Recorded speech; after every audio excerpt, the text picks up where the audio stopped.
This is a Fox News alert. Right now, the U.S. government shut down after a last-ditch Senate vote failed to keep it funded. Vice President JD Vance joins us now. Mr. Vice President, thanks for joining Fox and Friends this morning. Good morning. Good morning, guys. Good to be with you. So y'all been going back and forth. Y'all had the leadership over. What are they asking for? Because you guys made it very clear. You just want a clean CR. What do they want in return? Yeah, so Lawrence, I want to answer that, but let's step back for a second because I think it's important for the American people to realize that the far left faction of Senate Democrats shut down the government because we wouldn't give them hundreds of billions of dollars for health care benefits for illegal aliens. It's actually not even all Senate Democrats. I was really gratified to see that a few of the moderate Senate Democrats voted with Senate Republicans last night to keep the government open. This is basically Chuck Schumer. Chuck Schumer, he's worried he's going to get a primary challenge from AOC, and so he's shutting down the people's government to give in to sort of the left-wing coalition and their party.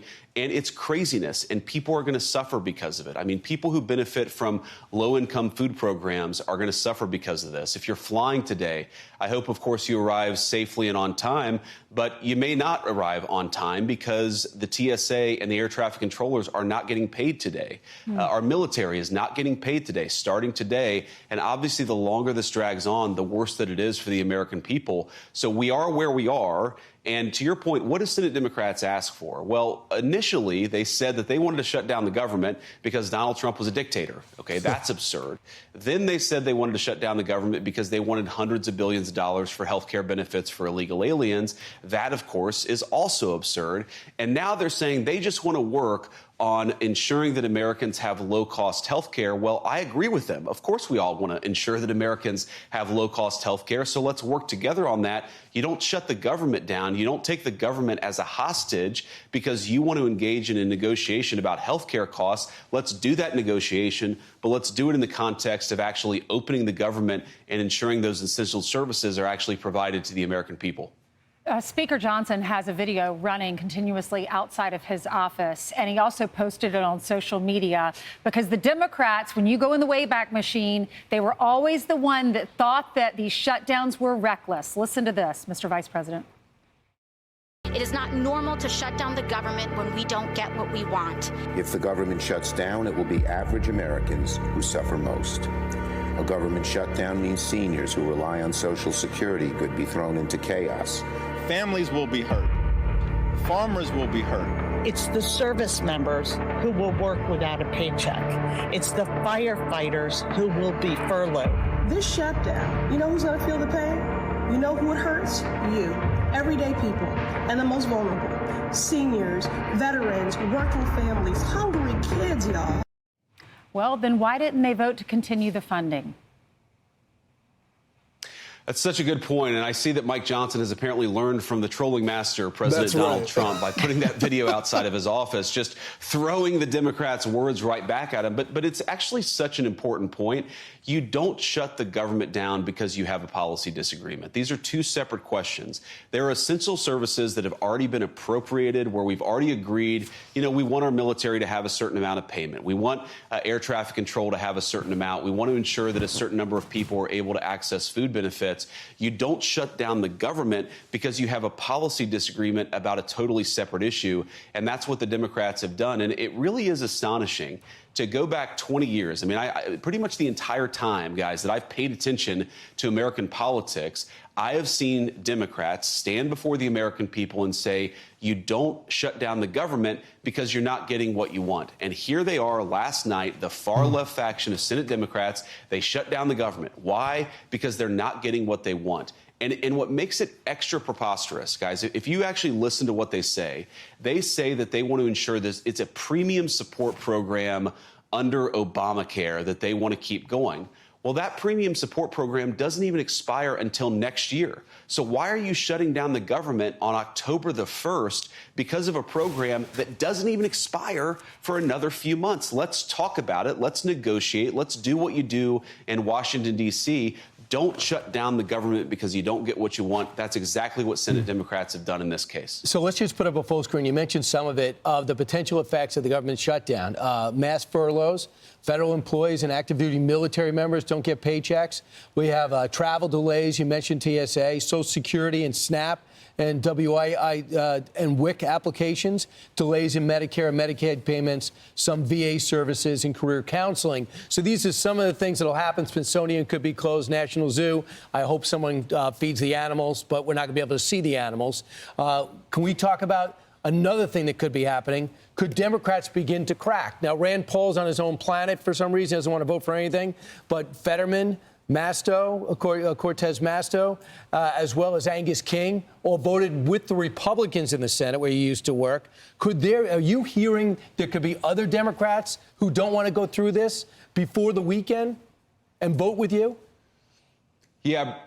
Yeah, Brian, I think that there will be. And if you look, frankly, when I talked to the president and our legislative team yesterday afternoon, I thought we would get 53, 54 votes. We got 55 votes because, again, that moderate faction of the Senate Democrats recognizes this is just an unreasonable position. You're not going to shut down the government because you disagree about a funding program that doesn't even expire for another few months. So I think what's going to happen is that as the political pressure builds and as we continue to have these negotiations, you're going to see more and more Democrats come to the side of reason and reopen the government. But look, I'd offer right now to the Senate Democrats, I'm happy. I will go to the Capitol right now to talk to Chuck Schumer and Senate Democrats about premium support for the Affordable Care Act, but only after they've reopened the government. You can't reward this exercise in hostage taking, which is what we would be doing if we allowed the government opening to be conditional on the Democrats' policy disagreements. So we're going to negotiate with them. We, of course, want to lower health care costs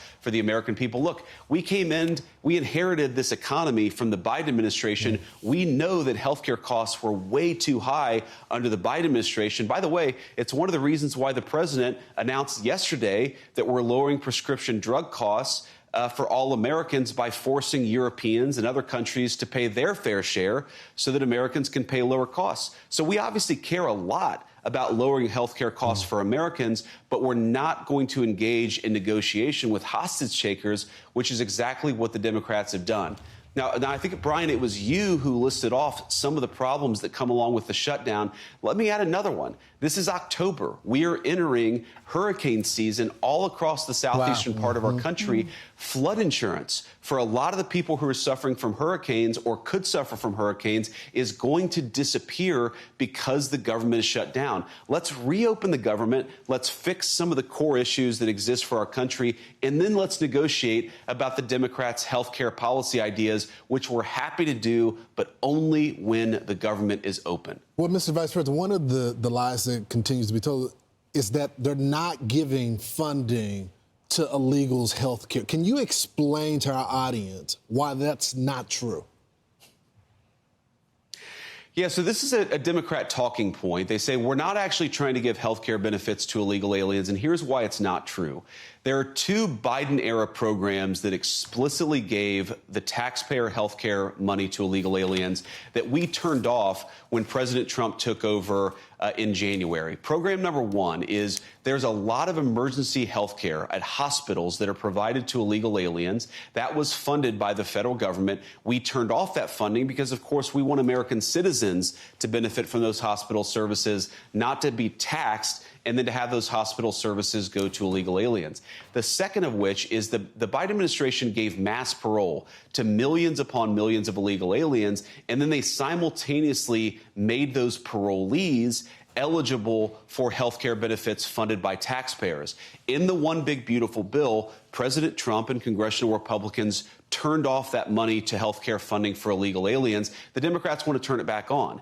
And in their initial proposal, the first thing that they put out to reopen the government, they actually turned that money for health care benefits for illegal aliens back on. So it's not something that we made up. It's not a talking point. It is in the text of the bill that they initially gave to us to reopen the government. It's preposterous for them to run away from it now. But look, let's set that all to the side. Let's open up the government. Let's negotiate on all of these health care policy issues. Obviously, we're not going to support health care benefits for illegal aliens, but we will work with them to lower health care costs for American citizens if they're willing to do so. President Trump, he shared some pictures from the Oval Office meeting with Chuck Schumer and with Hakeem Jeffries, with Speaker Johnson and with Thune. And we wanted to ask you about any insight into that meeting, because the last shutdown, Mr. Vice President, was 35 days. Americans can't go, here are the pictures. Americans cannot go that long without getting a paycheck or being furloughed. So can you give us some insight into what they talked about, maybe how we can come to a compromise? And the hats? The Trump trolling them with 28 hats. Yeah, thank you, Lawrence. That's the most important part. They're also the Trump 2028 hats, which I think made the minority leader in both the House and the Senate very uncomfortable. But look, it was the four of them plus me and the president, and we were having a very good conversation about health care policy. But the president finally sort of threw up his hands and said, guys, let's absolutely work on this health care policy disagreement. We want to fix this issue for the American people, but we're not going to be taken hostage. We're not going to shut down the government and then give you everything that you want. Let's negotiate, but we're not going to reward this behavior. You have to remember, their first proposal about a week ago was to give a bunch of health care money to illegal aliens, and then they came back to us and said, okay, no, we don't have to do that. Let's do this other thing.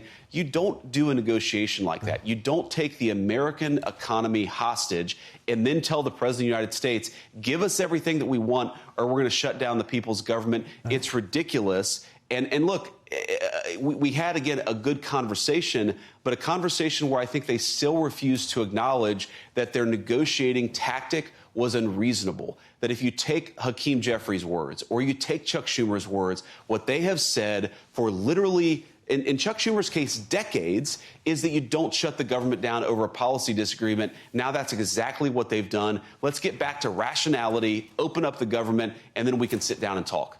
All right. You've talked to us enough. Your team says you have to go, and you have to listen to your team. Mr. Vice President, thanks so much for your time. And thank you for your beautiful message at Charlie's memorial service. Millions of people watched that. It was beautiful. We're sorry for your loss. I know he was your good friend.